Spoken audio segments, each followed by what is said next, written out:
सभी को सादर जय श्री सच्चिदानंद। सभी को सादर नमस्कार। पिछले भाग 4 में हमने संतों की महिमा का वर्णन सुना। आज भी हम संतों की महिमा पर विचार रख रहे हैं, क्योंकि संतों की महिमा अनंत है, फिर भी हम कुछ अंश ही प्रकट कर पा रहे हैं। तो रामचरितमानस में भगवान राम जो है नवदा भक्ति के माध्यम से सबरी को प्रदान करते हैं। तो सातवीं भक्ति में जो है कहा है, सातम सम मोए मैं जग देखा, मोते संत अधिक कर लेखा। भगवान राम कहते हैं कि जो मेरी भक्ति है तो आप संतों को मेरे से ज़्यादा मानें।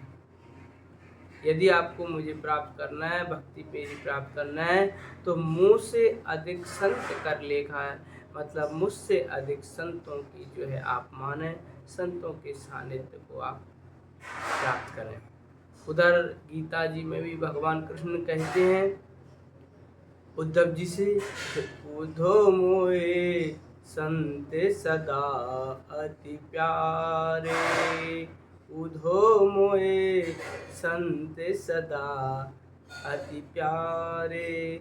संत मिले तो मैं मिल जाऊं, संत मिले तो मैं मिल जाऊं, संत नमो से न्यारे, उद्धव मोए संत सदा अति प्यारे। भगवान कृष्ण कहते हैं यदि आपको संत मिल गए तो फिर मुझे मिलने में देर नहीं लगती। मुझ में और संत में कोई अंतर नहीं है, इसलिए संत को जो है आप माने, संतों की जो है आज्ञा में चलकर आप अपने जीवन को महान बनाएं।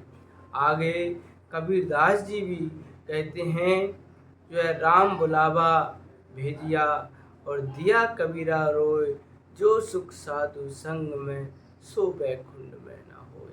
तो कबीरदास जी भी संतों की महिमा के बारे में कहते हैं, जो साधु संतों के संग में जो लाभ है वह हमें बैकुंठ में भी प्राप्त नहीं हो सकता। इसलिए आगे तुलसीदास जी कहते हैं, सुत दारा और लक्ष्मी पापी के घर होए, संत समागम हरि कथा तुलसी दुर्लभ दो। सुत यानी पुत्र और लक्ष्मी जो है ये तो हर घर में हो सकते हैं। जो है गलत काम करते हैं, चोरी डकैती करते हैं, उनके घर भी जो है पुत्र होते हैं और धन होता है। पर जो संत समागम हरि कथा, जो संतों का समागम है और कथा है, ये दुर्लभ के पास होता है। वही भाग्यशाली है जिनके घर संतों का आना होता है। इसीलिए जो है संतों की महिमा विस्तार से कहा गया है। अब संतों की महिमा रामचरितमानस में, गीता में, कबीरदास जी सभी संतों ने जो है गाई हुई है। पर अब संत पे हम कैसे विश्वास करें, संत जो है सच्चे संत की परख कैसे करें, उसके पर हमें विचार करना है। तो आगे संतों के बारे में कहा कि साधु साधु सब बड़े, साधु साधु सब बड़े, अपनी अपनी ठोर और शब्द विवेकी पार की ते माथे की मोर। यहाँ कहा जो शब्द का विवेकी हैं संत, वो ही जो है सच्चे संत होते हैं। जो धर्म शास्त्रों के आधार पर जो है, जो शब्द जो नाम है जो हमारे अंदर चल रहा है श्वासों में, और उस नाम का जो ज्ञान कराते हैं, जिसका जो है शब्द का विवेक जिस संत के पास है, वही सच्चे संत होते हैं। इसीलिए संतों की महिमा में जो है हम संतों के वेशभूषा देखकर संत न माने। इसलिए आगे कहा, जाति न पूछो साधु की, पूछ लीजिए ज्ञान, और मोल करो तलवार की, पड़ी रहने दो म्यान। तो हमें वेशभूषा पर न रीझ करके संतों के गुण और संतों के जो है ज्ञान पर हमें जो है विचार करके उन पर जो है चलना चाहिए। तभी जो है हम संतों के जीवन से लाभ प्राप्त कर सकते हैं।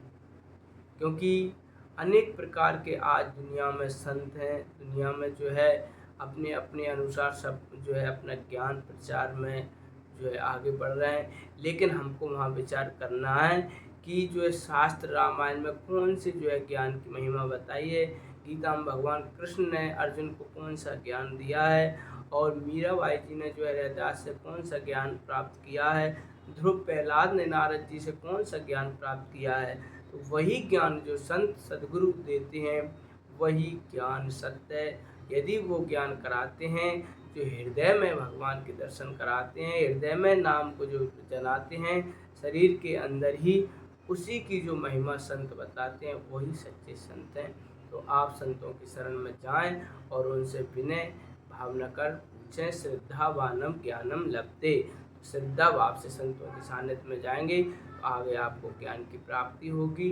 तो इन्हीं शब्दों के साथ मैं इस भाग को यहीं समाप्त करता हूँ। आगे गुरु की महिमा का वर्णन होगा, क्योंकि संतों की जब कृपा होती है तो हमें सद्गुरु की प्राप्ति होती है, और सद्गुरु मिलने के बाद फिर हमें कहीं भटकने की, कहीं जाने की ज़रूरत नहीं होती है। इसलिए आप सद्गुरु का सानिध्य जो है अगले भाग में प्राप्त करेंगे। बोलिए सद्गुरुदेव महाराज की जय। सभी को धन्यवाद। क्षमा।